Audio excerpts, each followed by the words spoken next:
Peter, you have to tell us the story about coming up with a car chase on the L tracks when you first got the idea, and when you then told your fellow producers that you were going to do this. On the subject of thuds, yeah.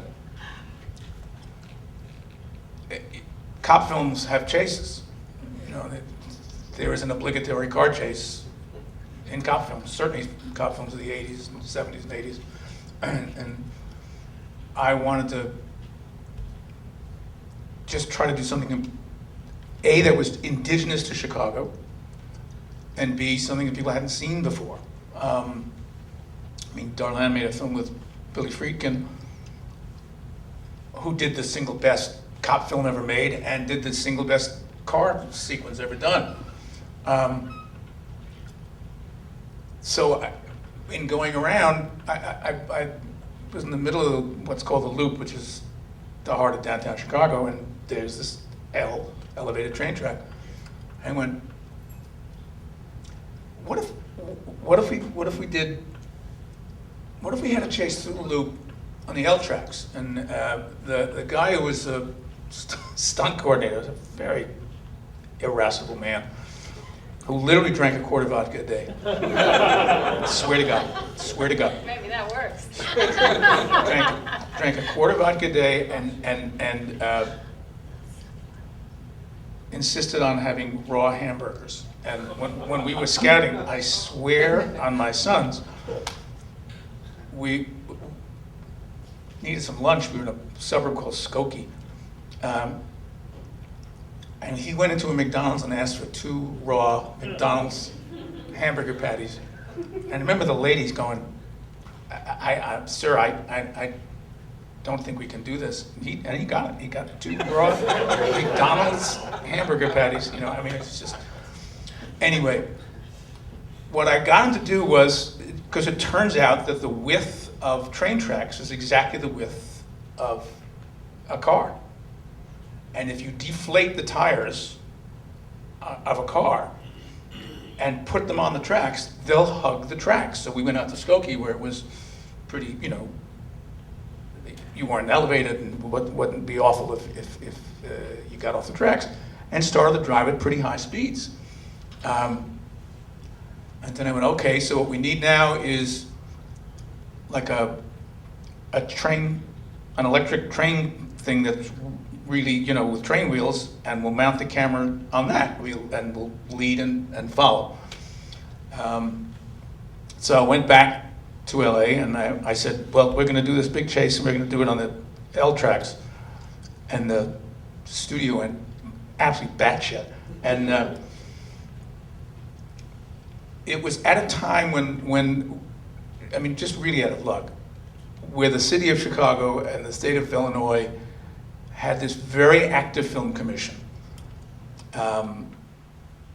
That final sequence in the state of Illinois building, that building hadn't opened yet, and they let us do all that mayhem in there. And this wonderful lady, you knew her name? Did you know her name? Somebody knew her name. Jane Burr? No. Jane Burr was the mayor. No, this is the head of the film commission.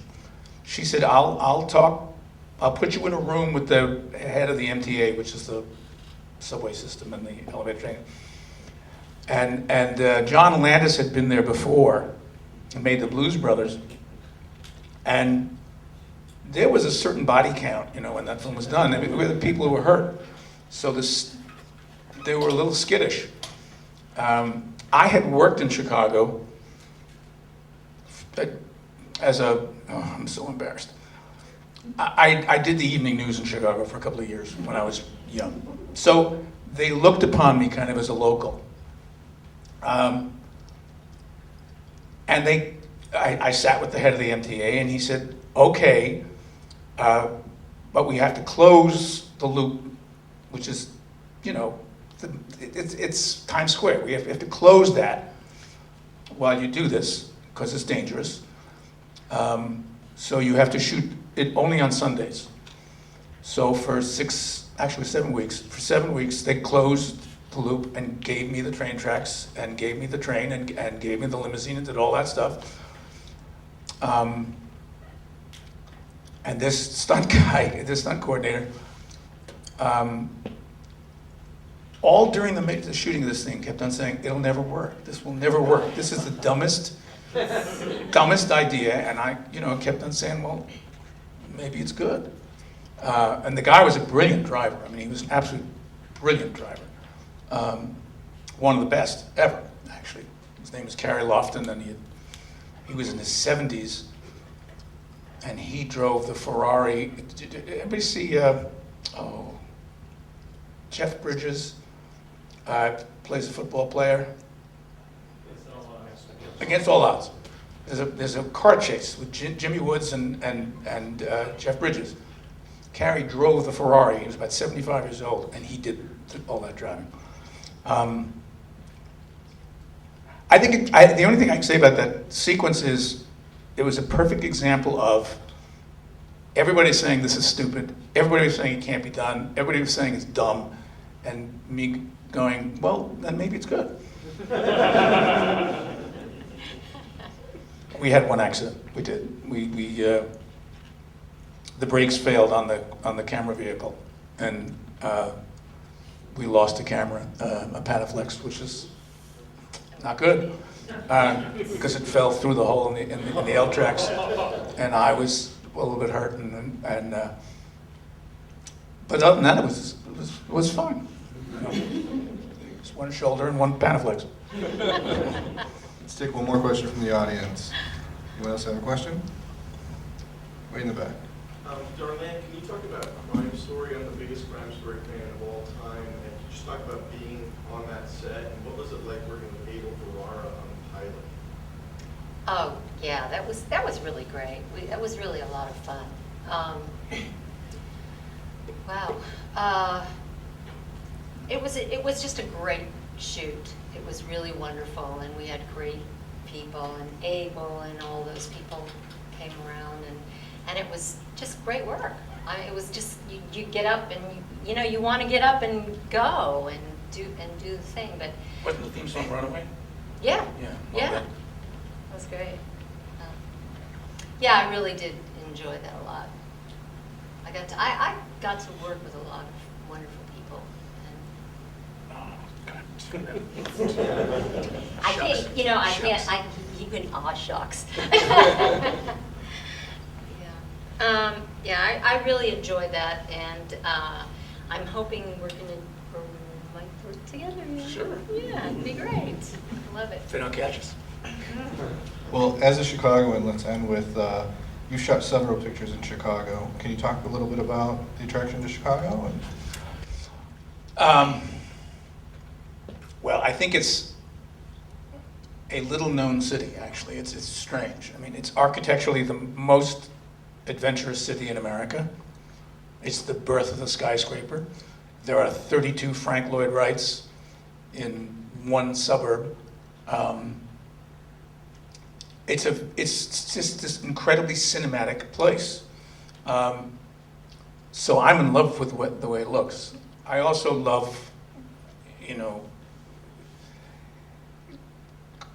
Carl Sandburg wrote about it better than I could ever describe it, but there is something about, when we shot the film was the year that the Bears won the Super Bowl, and when you went by the Art Institute of Chicago, this wonderful, wonderful stately building, and in front of it are two lions, and there were Bears helmets on the lions. There's something about, I grew up in New York, and I came out here, and I'm a kind of New Yorker in my head, and you go to Chicago, and when you're from New York, and you feel it's kind of going to be a cow town, and it turns out it's not. It turns out it's gorgeous, it's sexy, there's no place in this country that celebrates the end of winter like Chicago, because the winters are so brutal. I mean, I had not spent a winter in Minnesota, but Chicago's enough. When, however, the spring comes, and all the pretty girls start to walk around showing their bodies, and all these construction guys are sitting there whistling, and it celebrates change of seasons. It celebrates, they call the wind the hawk. And you'd walk out and you just get hit. And the guy would turn to you and say, man, the hawk's flying today. And I'm in love with the city. So, and I'm just stunned that it's not used more because it is so beautiful. Darlanne, any thoughts about filming in Chicago? Yes, well, It's cold. I actually worked there. And that was with Dennis Farina, and I was his wife. And it was a very difficult one. What was it on? In Crime Oh, Story. Crime Story. Crime Story, Oh, yeah. okay. And that was a lot of fun, that whole group. And I actually, the writer of it was giving me a lot of stuff. So I loved doing it. Except it is really damn cold. God, You definitely feel all the seasons in Yeah. Chicago. I know, it's true. The only other thing about Chicago is it's flat. And again, if you come from California or you come from New York, you're used to like a hill, and I mean flat. It's just, you can see China.